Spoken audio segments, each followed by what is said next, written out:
It looks like I have to redo a video. Mostly it's copyright protected and it's been blocked. So I want to show you where my source information is in case you want to go and watch it for yourself. And there's the channel and there's the title of the video.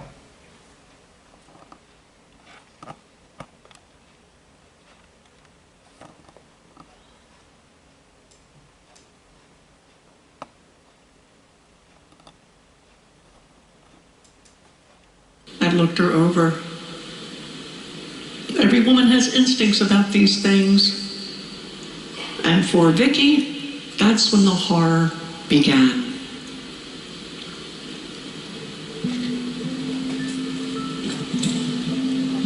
We're going to Chatsworth where I was shot, a building to where I was shot now. I haven't been back there in 30 years, so this is going to be an experience. So I jumped to Jimi Hendrix and I played this Are You Experienced? And I think all the music that I did caused it to get blocked. So I'm not going to play any of the music, but I'm going to tell you what I did. I had a musical commentary on this hoax story.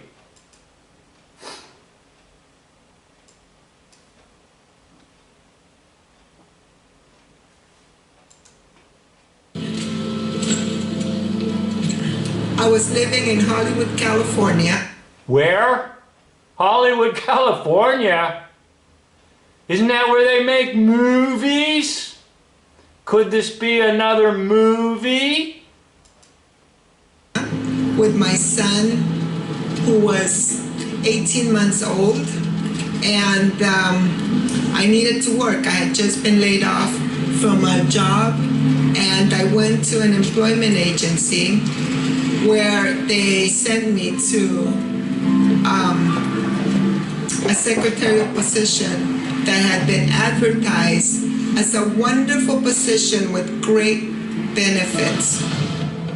When I was walking up to the door of the place where I got shot, I had what I... Okay, I got shot. Remember, when you film something, it's called a shooting. Today, no, it's the Holy Spirit. Speak to me and say, get out of here, Vicky. Get out of here. And I did not listen to that inner voice, and I stayed. There's a song where it says, we got to get out of this place. The guy behind the desk just looked me up and down and said, Okay, that's where I jumped to, hey, look me over. Hey, look me over.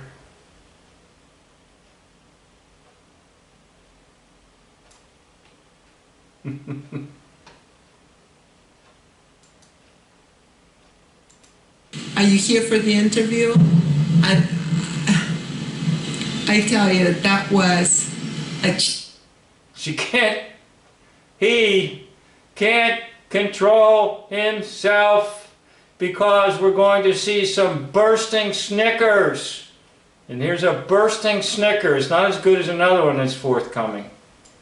chilling, ugly moment.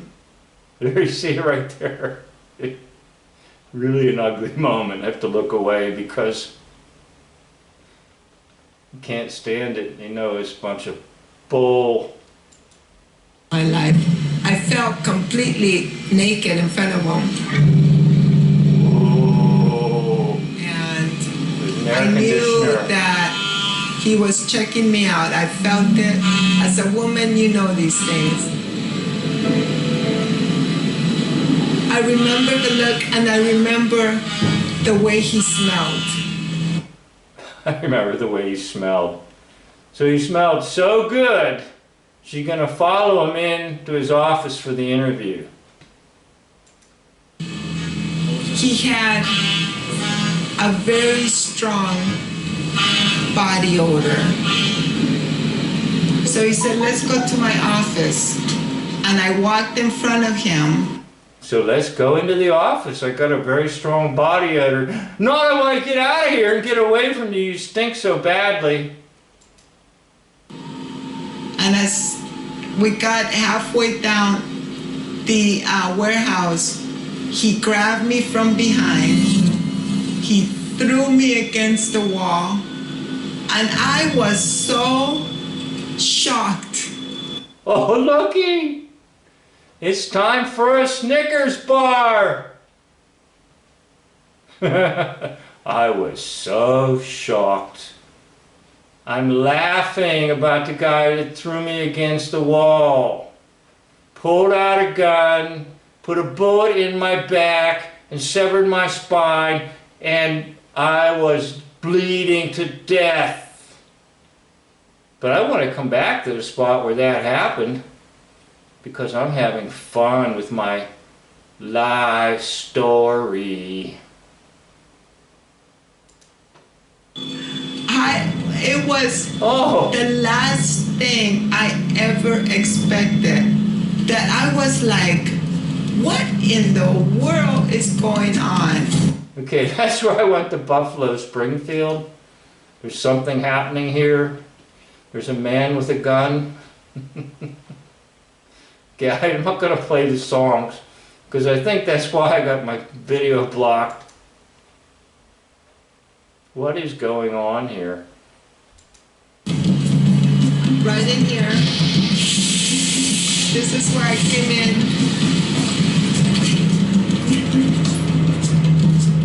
And I got my composure and I looked at him. All I could see was the gun pointed at me and he shakingly telling me, I planned all this. I planned all this. And I said, you planned what? Come on, use your head. The gun is pointing at him, and he says, you planned what? And he said, I planned this, and the gun went off. Oh, it just went off. You know, normally you'd say something like, he pulled the trigger. No, it just went off. And I just felt myself spiraling down to the ground.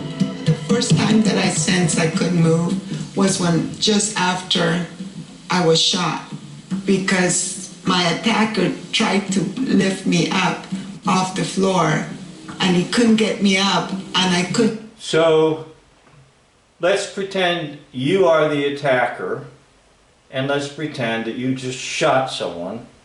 Now are you going to try to get them up off the floor? It gets crazier yet, because at the end of the story they're going to say the attacker decides to drive her to the hospital or drive him to the hospital. And that's why he or she is still alive. See, the emotions overwhelm you, anyone, and logic is thrown out, reasoning is thrown out, and that's what happens. Hold myself up. I heard a woman's voice coming from outside of the bathroom, and okay, and that's where I jumped into the Beatles, and you would guess it, she came in through the bathroom window, protected by a silver spoon. I thought, Lord, it's now or never. And oh boy, you opened yourself up for a big one on that one with music. It's now or never. I started screaming, and she burst through the bathroom door. She came through the bathroom window. What have you done? I tell you, from there, I don't remember too much. What made you determined to live? I truly believe my son, knowing that my son was at my mom's, that's what I kept focusing on, that he was. And I just kept asking God, please, don't let me die. Sounds like a bizarre TV movie of the week. That's because it was, and it is. It is a movie. Remember, she said she was unemployed where? In Hollywood. So guess what they might want to do with unemployed people? Make movies. Now, I am not entirely sure, but the actor that plays this one might actually have been the one that you saw dramatization of the so-called attempted rape and so-called shooting a hole in the back, severing the spine. Okay, it may be the same actor. The face is puffed up a little more with Vicky, but I can see a lot of similarity between this one and the other one. But it's not fiction. It had been an attempted rape. And when the bullet pierced Vicky's spinal cord, her assailant dragged her into a bathroom. She could feel her face rub against the cold, wet tiles, and she felt something warm and wet trickle down her neck. She was convinced he was going to kill her, but in a crazy turnabout of events, the man ended up Crazy turnabout of events. So the attacker is now going to be the rescuer. It is crazy, and it is a script.